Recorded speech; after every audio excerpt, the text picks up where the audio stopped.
Hello, everyone. Welcome back to day 16 of the 30 for 30 challenge. Today, we have our special guest who's going to join us. His name is Vangelis, and I'm just going to stand by until he is here with us, and we'll jump into day 16's question of the day with him. There we go. Hello. How are you? Right.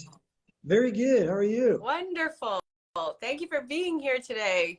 Well, thank you for inviting me. Happy to have you. So let's start off with you tell us a little bit about yourself, please. Okay.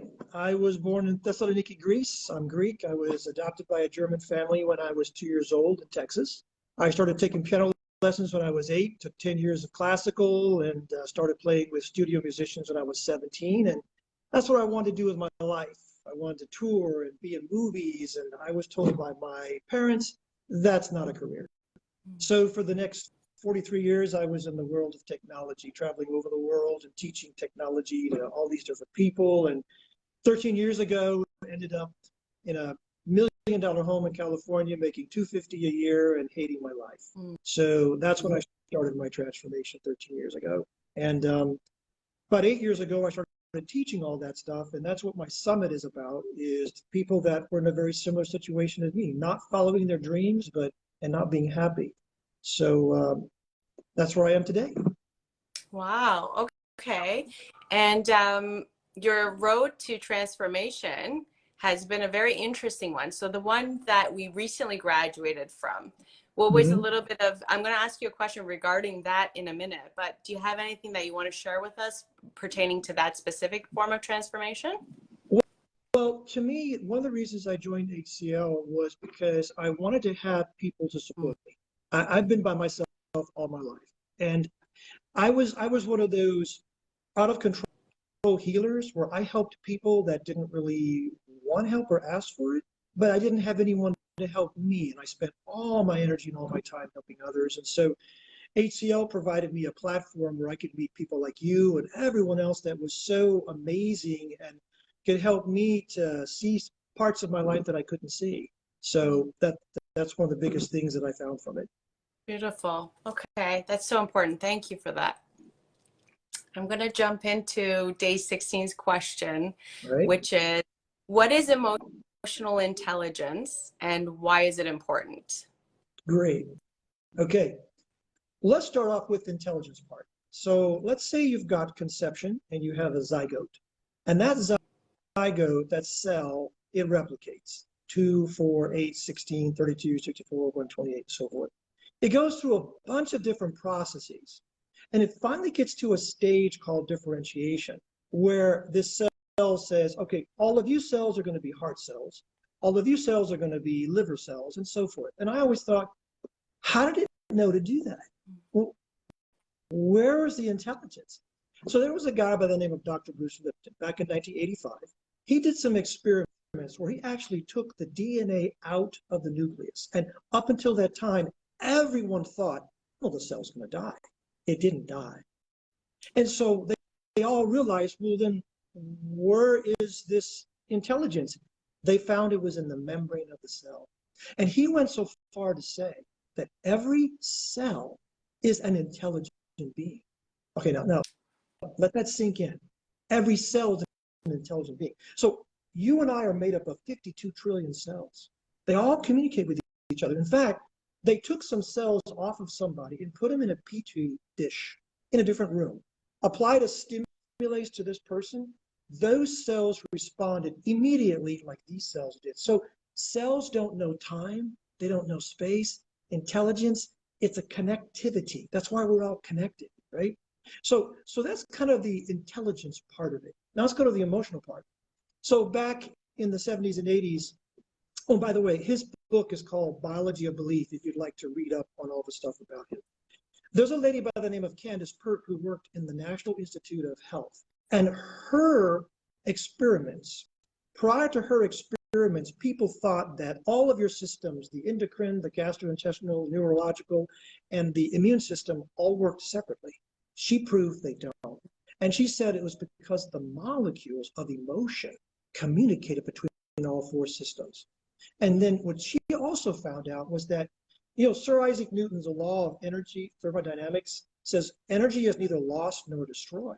It has to go somewhere. So let's do an experiment. Let's say that you've got a thought. Someone says, Marisa, I want to go to a theme park, and let's say we're going to go on a roller coaster ride. Now, let's say you've never been on one. So here you have this thought, and now you have a feeling. Well, your feeling might be, oh my gosh, we're going to have so much fun, or oh my gosh, this might be scary. Now, that feeling has now to prepare our body for whatever we think is going to happen. How does it prepare it? That feeling then sends signals to our brain to send signals to the chemicals that go to our body and says, okay, you might be in a fight or flight situation. So do we need to digest food when we're fighting or flying? No. Do we need to think? No. Do we need our immune system to fight bacteria? No. So our system knows to shut down all these things that are not necessary during that time that we might be on that roller coaster. Those chemicals, that's where the emotion is produced. So those chemicals produce the emotions, and those emotions, as long as you can release them, they get stored in our bodies. Now, if I can release it and go, yeah, great. But what if I want to impress my friends and go, no, I'm fine, I'm fine.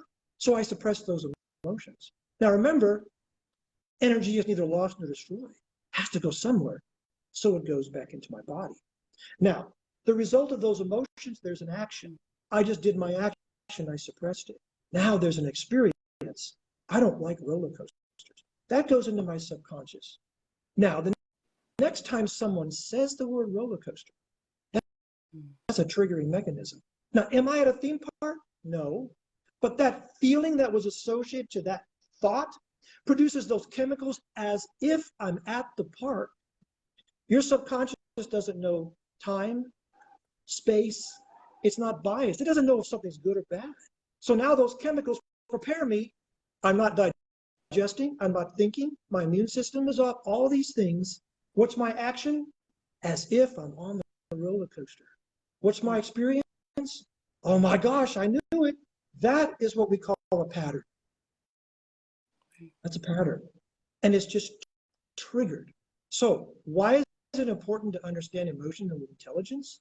Because now I know why I'm doing what I'm doing. Prior to that, I'm going, why am I repeating this all the time? I'm not even there. Exactly. So if you just understand how the emotions work, the chemicals, the thought, the feeling, the chemicals, the emotion, the action, the experience, and there's that thing. Now, the opposite is true. If we have wonderful stuff, the opposite is true, because remember, the subconscious doesn't have a judgment. So anyway, that's just a little piece of that. There's like hours more I could talk about, but anyway, thanks for this opportunity to at least introduce that, because that has been really an eye-opener for me, and just amazing amount of the ability to, I also learned through these years how to release those patterns and how to remove them, so I'm no longer controlled by all that stuff. So okay, and that's through the 13 years that you've experienced the idea of leadership or transformation. right. Yeah, I picked up a lot of stuff from a lot of people. In fact, even some of my speakers in my summit even talk about a lot of methods and approaches they have to deal with those things too. So yeah, I started teaching that about 8 years ago, and have been working on myself and just finding all those triggers, Parisa. And that's another thing you get in HCL is you get exposed, more triggers get exposed. And so that's why you always want to be around amazing people like yourself, so that you can have those exposures and have people that love you and support you around, so that you've got someone that can help you and be with you, so that you can go and walk through it and do those breakthroughs. Yeah. Right. And when you were talking, it reminded me of Maya Angelou's statement of people may not always remember what you said or what you did, but you'll always remember how they made you feel. So when you were doing the analogy of the roller coaster, and the feeling was what I was remembering, and it's like the state of the feeling is what is the trigger. It's not, like you said, your subconscious has no idea of time and space. It just knows the feeling, whether it's fear, happiness, joy, safety, even the feeling of knowing safety. A lot of times we grow up and we only have like one or two really good teachers we can remember. And it's because they made us feel safe. They made us feel seen. They made us feel comfortable. It's the feeling of the security that they gave us, or they believed in us. There was a level of faith. right? Right. Or they were mean, they were harsh. It was the feeling of you feeling like this when you were in their presence versus like this, right? I may not even remember some of the things they said to me or they Exactly. did. But yeah. And music is another thing too, and that's why I was so much in music. One of my band director in high school said whenever I would play piano, he would say, "Make me cry." Well, back then, I had suppressed all my feelings because I had so many things that happened in my life. I ignored them because I had to function, and so I had none. Well, 13 years ago, I started feeling again. Now, when I play, it's like there's so much coming out, and I can play one note, and people go, "Oh my gosh!" And so I never understood that, Parisa. And so I'm glad you talked about that because it's in everything that we do. That's why some groups, some music just, oh my gosh! That's why some movies just move you. That's why some Hallmark commercials just, oh my gosh! And that's why other things go, they don't move you. Yeah. Yeah. Even even scent, like Yes. perfumes or colognes, those bring you back to those nostalgic feelings too, right? And that's a word that he used in the video yesterday. I saw he said nostalgic. Yes. Mm. All those memories, and they can, and this is the thing when you're with, one of the things I realized when I was with people at work, I would say, "What did I do that got so angry?" And then they would say, "Well, my dad, when he was come home, he would sometimes be drunk and he would do this." And I go, "So me picking up this spoon like this reminded you?" Yes. I thought, "Oh my God." So it's not all the time that we do something that's, I would say, good or bad.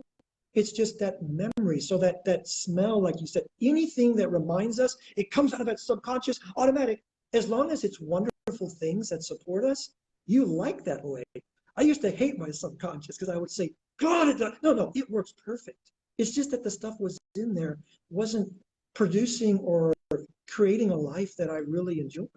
Now I used to get triggered every 5 minutes 13 years ago. Now it's maybe once, maybe or twice a week, but it's just such a different life, Parisa. So you just don't know until you finally experience it. So yeah. Okay. Thank you so much for your wisdom and for your Oh, thank grace and for you. being here.